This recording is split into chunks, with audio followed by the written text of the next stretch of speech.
तो e commerce sellers, online sellers में कोई यूनिटी नहीं है। हर आदमी दूसरे सेलर की मजबूरी का फायदा उठाना चाहता है। जब उसके साथ प्रॉब्लम रहेगी तो वो सोचेगा कि यार मैं कैसे इसको रिजॉल्व कर पाऊं। उस समय जो दूसरा सेलर रहेगा वो उसकी प्रॉब्लम का फायदा उठाने की कोशिश करेगा। आपने देखा होगा पिछले कुछ महीनों में इंडिया में, मैं किसी का नाम नहीं लेता हूं, बहुत सारे ई कॉमर्स मार्केट प्लेसेस ने सेलर्स की ग्रेडिंग कर ली कि कौन सा सेलर किस ग्रेड का है, और उसके हिसाब से ग्रेड बाय ग्रेड उनकी विजिबिलिटी को हैम्पर किया गया, कुछ सर्टेन ब्रांड को ज्यादा विजिबिलिटी देने के लिए। तो जब ये खबरें आती रही तो जिन सेलर्स का अकाउंट हैम्पर होता रहा वो परेशान होते रहे, और जिनका हैम्पर नहीं हुआ वो हंसते रहे उनके ऊपर कि ये तो निगेटिव ही बोलता है या झूठ बोल रहा है। और जब वो चीज उनके साथ हुई तो वो YouTube पे जाके सर्च कर रहे हैं कि यार ये क्या हो रहा है हमारे साथ। तो वो 6 महीने पुरानी वीडियो को देखते हैं और कमेंट करते हैं कि मेरे साथ ये हो रहा है। मैं आपको बता दूं, ऑनलाइन सेलर्स जिस दिन यूनाइट हो जाएं उस दिन किसी भी ई कॉमर्स मार्केट प्लेसेस में ये जो पॉलिसी के नाम पे खिलवाड़ किया जाता है या सेलर्स के साथ में ठगी की जाती है, ब्लैकमेल किया जाता है, इन चीजों पे काफी हद तक लगाम लग जाएगी। इसीलिए हम लोग प्लान भी कर रहे हैं कि क्यों ना एक ऐसा कोई संगठन या वो ग्रुप बनाया जाए ई कॉमर्स सेलर्स का, जो कि इन सारी चीजों को रिपोर्ट कर सके और इस पे एक्शन लिया जा सके। जैसे ऑफलाइन व्यापारियों का संगठन बना हुआ है कि कभी भी कोई प्रॉब्लम आती है तो वो सारे लोग एक हो जाते हैं और गवर्नमेंट को रिपोर्ट करते हैं या उसको एक्शन लेने के लिए मजबूर करते हैं। दूसरी तरफ क्या है कि ऑनलाइन सेलर्स में क्या है कि लोग ये सोचते हैं कि चलो अभी ये काम हो रहा है, इसका फायदा उठा लेते हैं। जैसे मान लीजिए कि रीजनल डिस्कवरी प्रोग्राम बहुत सारे मार्केट प्लेसेस ने इंडिया में लगाया। तो जब रीजनल डिस्कवरी प्रोग्राम लगाया गया और ये कहा गया कि जिस स्टेट में आपको बेचना है वहां की जीएसटी लेनी पड़ेगी और हमारे वेयर हाउस में आइटम रखवाना पड़ेगा, तो उस समय लोगों ने क्या सोचा कि चलो हमारे पास 1 या 2 जीएसटी है, हम 2 और ले लेते हैं तो हम एक वाले से आगे निकल जाएंगे। ऐसे ही जिसके पास 4 जीएसटी थी उसने सोचा 4 और ले लेते, 8 हो जाएंगे, मेरे पास पूरे 8 क्लस्टर हो जाएंगे और हम 1-2 वाले से आगे निकल जाएंगे। इसमें कोई बुरी बात नहीं है, लेकिन प्रॉब्लम यह है कि यहाँ पे वो सेलर्स जो इनको अफोर्ड नहीं कर सकते हैं या जो इतनी जीएसटी नहीं ले सकते हैं, उनकी हेल्प करने वाला कोई नहीं रहता, और मार्केट प्लेसेस भी उनको कोई भी हेल्प नहीं करते हैं और अल्टीमेटली उनका बिजनेस बर्बाद होने लगता है या वो बिल्कुल बिजनेस बंद ही कर देते हैं। आपने देखा होगा कि इंडिया में इस समय ऑनलाइन जो कंज्यूमर है उनके लिए तो बहुत अच्छा है, उनके पास कंज्यूमर कोर्ट है, कंज्यूमर फोरम है, या ये मार्केट प्लेसेस भी कस्टमर की जो कंप्लेन होती है वो बहुत अच्छे से सुनते हैं। लेकिन जब बात आती है सेलर्स की तो सेलर्स के लिए ना तो कोई फोरम है ना ही ऐसी कोई ऑर्गेनाइजेशन है। अब रही बात सीसीआई की, कंपटीशन कमीशन ऑफ इंडिया की, तो वहां पे इन सारी चीजों को लेके जो डिसीजंस हैं या प्रोसेसिंग है उसमें बहुत टाइम लग जाता है। तो ऐसी कोई पार्टिकुलर ऑर्गेनाइजेशन या कोई ऐसा कोर्ट नहीं है जहां पे सेलर अपनी प्रॉब्लम को डायरेक्ट जाके रिपोर्ट करे, जैसे कंज्यूमर कोर्ट में होता है या कंज्यूमर फोरम में होता है। तो कैसा कोई सेलर फोरम नहीं है। सेलर जाएगा तो कहां जाएगा? हाई कोर्ट जाएगा, सुप्रीम कोर्ट जाएगा, या ये जो संस्थाएं हैं सीसीआई इनको रिपोर्ट करेगा। बट यहाँ पे ये सारी चीजों को प्रोसेस करने में बहुत टाइम लग जाता है, और इसी का फायदा इंडिया में बहुत सारे ई कॉमर्स मार्केट प्लेसेस उठा रहे हैं। क्योंकि अब आज की डेट में जितनी पॉलिसीज आ रही हैं वो सबके सब एक तो कस्टमर फ्रेंडली होती हैं, और दूसरे जो बड़े सेलर्स हैं जो लाखों करोड़ों में बिजनेस कर रहे हैं वो उन पॉलिसीज पे टिके रहते हैं, उनको अफोर्ड कर पाते हैं। लेकिन जो एक नॉर्मल सेलर है जिसके पास उतनी पूंजी नहीं है, वो कुछ हजार रुपए की सेल कर पाता है, उसके लिए इन सारी चीजों में टिके रहना बहुत मुश्किल हो जाता है।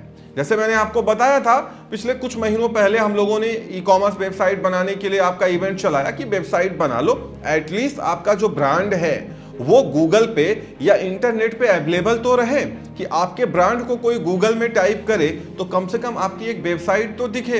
अदरवाइज आज की डेट में आप ब्रांड टाइप करो तो कुछ दिखता ही नहीं, ये ब्रांड कहाँ का है, क्या इनका ऑब्जेक्टिव है, क्या क्या ये बनाता है, कैसे इनसे कांटेक्ट किया जा सकता है, वहां पे दिखता क्या है, उन ई कॉमर्स मार्केट प्लेसेस पे जो आपने प्रोडक्ट लिस्ट किया है वो 2-4 प्रोडक्ट वहां पे दिखाए जाते हैं। और आपको मालूम ही है कि ई कॉमर्स मार्केट प्लेसेस बहुत सारी इंफॉर्मेशन सेलर्स की या कस्टमर्स की आपस में एक्सचेंज नहीं करने देता है, वो प्राइवेसी बना के रखता है जिससे उसकी मोनोपोली बनी रहे। आज की डेट में जितने ऑर्डर्स आपको मार्केट प्लेसेस पे मिलते हैं, आपने देखा होगा, ना तो आपको फोन नंबर, ना तो कंप्लीट एड्रेस, ये सारी चीजें नहीं दिखाई जाती जब तक कि आप सेल्फ सिप ऑब्टेन ना कर ले, जो कि बहुत डेंजरस है। क्योंकि अगर आप सेल्फ सिप में चले गए तो इतने रिटर्न, इतने आइटम चोरी हो जाएंगे कि जितनी आप कमाई नहीं करेंगे उससे ज्यादा तो लोग आपका आइटम चोरी करके बैठ जाएंगे और अल्टीमेटली आप नुकसान में जाने वाले हैं। इसीलिए ऑनलाइन सेलर्स का, ई कॉमर्स सेलर्स का एक संगठन या उनको एक यूनाइट होना जरूरी है, एक यूनिटी होनी चाहिए कि अगर कोई चीज अच्छी हो रही है तो उसको और प्रमोट करना चाहिए, कोई चीज गलत हो रही है तो उसको तत्काल जो संस्थाएं हैं या गवर्नमेंट की जो ऑर्गेनाइजेशन है या गवर्नमेंट ऑफ इंडिया है, हाई कोर्ट है, सुप्रीम कोर्ट है, एटलीस्ट वहां पे रिपोर्ट करना चाहिए कि भाई ये चीजें गलत हो रही हैं। वैसे भी हमारा जो व्यापार संगठन है उसने पहले गवर्नमेंट से कहा था कि आपको ई कॉमर्स को रेगुलेट करने के लिए एक कोई ई कॉमर्स अथॉरिटी रखनी चाहिए, एक कोई ई कॉमर्स रेगुलेटर होना चाहिए जिससे हम सारे सेलर्स जाके उसके पास कंप्लेन कर सके और वो मार्केट प्लेसेस से पूछे कि ऐसा इस सेलर के साथ क्यों हुआ।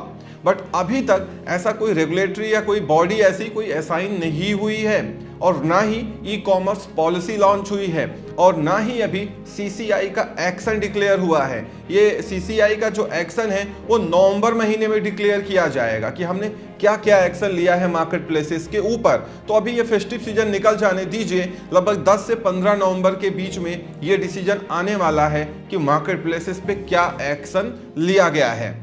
दूसरी तरफ इंडिया में जितने e commerce market places operate कर रहे हैं, ज्यादातर में ये देखा गया है कि ये घूम फिरा के अपने इनडायरेक्ट ब्रांड बना के सारे प्रोडक्ट एक अजीबोगरीब प्राइस में या ऐसा प्राइस जो आप अफोर्ड नहीं कर सकते आप जैसे सेलर्स, उस प्राइस पे बेच रहे हैं। तो वैसे भी जो आम सेलर है उसका उन ई कॉमर्स मार्केट प्लेस पे टिके रहना या प्रोडक्ट को बेचना और फिर प्रॉफिट में ही रहना, ये बहुत मुश्किल हो चुका है।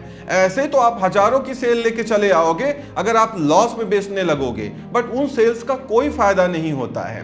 क्यों? क्योंकि अल्टीमेटली अगर आप देखेंगे तो घूम फिरा के ये ई कॉमर्स मार्केट प्लेसेस अपने मार्केट प्लेस पे इन्वेंट्री का भी पूरा कंट्रोल या लगाम अपनी हाथ में रखना चाहते हैं, प्राइस की भी लगाम अपने ही हाथ में रखना चाहते हैं। क्योंकि वो जो इनडायरेक्ट सेलर्स हैं जिनको कहते हैं कि ये इंडिपेंडेंट सेलर हैं, लेकिन सब वो घुले मिले हैं, असल में उनका जो इन्वेंट्री और प्राइसिंग कंट्रोल होता है वो इन्हीं टीम के पास में होता है। ये जिस प्राइस में चाहते हैं उन प्रोडक्ट को बेचते हैं और वो लोग सिर्फ देखते रहते हैं, क्योंकि बैक डोर से पूरी सेटिंग हो जाती है और सारा काम हो जाता है। और जब आप उस सेल प्राइस को देखते हैं तो आपको ये लगता है कि यार इतने में तो इसका कोरियर चार्ज हो गया, तो ये कमा क्या रहा होगा। क्यों? क्योंकि एक्चुअली वहां पे फी, जितने भी चार्जेज हैं, कोरियर की जो फी है वो सब रिड्यूस्ड होती हैं उनके लिए, जो आपके लिए नहीं होती हैं। तो आप तो उस दाम में बेच ही नहीं सकते, वो प्राइस ही अफोर्ड नहीं कर सकते हैं। तो ये सारी चीजें मार्केट प्लेसेस चलती रहती हैं, जिससे आपने देखा होगा ओवर 80% ऑनलाइन सेलर्स अपना बिजनेस बंद कर देते हैं, या वो अपनी कॉमर्स वेबसाइट शॉपिफाई पे स्टोर बना के या कहीं ऑनलाइन स्टोर बना के ऑफलाइन काम करने लगते हैं और वो अपने ब्रांड पे काम करते हैं, क्योंकि उनको मालूम है कि बिना अपनी ब्रांड वैल्यू को बढ़ाए इंडिया में बहुत दिन तक आप नहीं चल पाएंगे, क्योंकि ये मार्केट प्लेसेस बहुत हावी हैं। अगर आपको यहाँ पे चलना है, सेल्स लेके आना है, तो लोगों तक आपको ब्रांड, अपना जो ब्रांड है उसको पहुंचाना पड़ेगा, ब्रांड अवेयरनेस स्प्रेड करनी पड़ेगी और लोगों को कहीं ना कहीं आपको खींच के अपनी वेबसाइट पे लाना पड़ेगा। क्योंकि एक बार आपने थोड़ी मोड़ी ट्रैफिक अपनी ई कॉमर्स वेबसाइट पे लाना स्टार्ट कर दिया तो धीरे धीरे आपकी वेबसाइट ना गूगल में तेजी से रैंक करती है, जिससे ऑर्गेनिक विजिबिलिटी भी आपकी वेबसाइट या आपके प्रोडक्ट को मिलती है। और कुछ सालों में जब आपकी डोमेन अथॉरिटी मेंटेन होने लगती है तो आपकी वेबसाइट पे अच्छा खासा ट्रैफिक आता है और आप दिन के हजारों रुपए, लाखों रुपए की सेल कर पाते हैं अपनी ई कॉमर्स वेबसाइट से, और वही आपके लिए ज्यादा इंपॉर्टेंट है क्योंकि उसमें ना तो किसी को 1 रुपया देना है ना लेना है, सब कुछ आपका अपना है। आप अपने हिसाब से जो मन चाहिए वो चलाइए, कोई लिस्टिंग फी नहीं और कोई भी प्रोसेसिंग फी नहीं, कुछ भी नहीं। तो इसीलिए ये सारे सिनेरियो को अब आपको देखना पड़ेगा और कहीं ना कहीं हर एक ई कॉमर्स सेलर्स को आपको सपोर्ट करना पड़ेगा, जिससे एक यूनिटी रहे और सारी चीजें मिलजुल के चलें। किसी की मजबूरी का फायदा उठाने का कोई मतलब नहीं है, क्योंकि जब कल को आप मजबूर होंगे तो फिर आपके साथ कोई खड़ा नहीं रहेगा, फिर वो दूसरे आपके ऊपर हंसेंगे।